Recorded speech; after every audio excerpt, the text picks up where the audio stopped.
Hello, welcome to XTOOL. Today we are going to make 2015 BMW X3 F25 series EPB replacement with our device PS90. Let's start. First, we need to choose electrical parking brake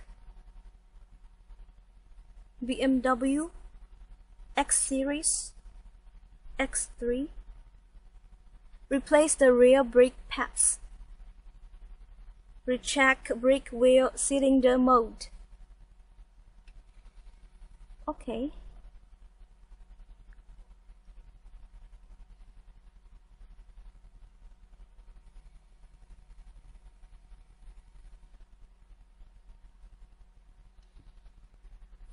Now we can take the rear tires down and then replace rear brake pads.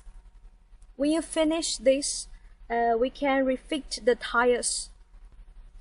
That's all for recheck brake wheel cylinder mode.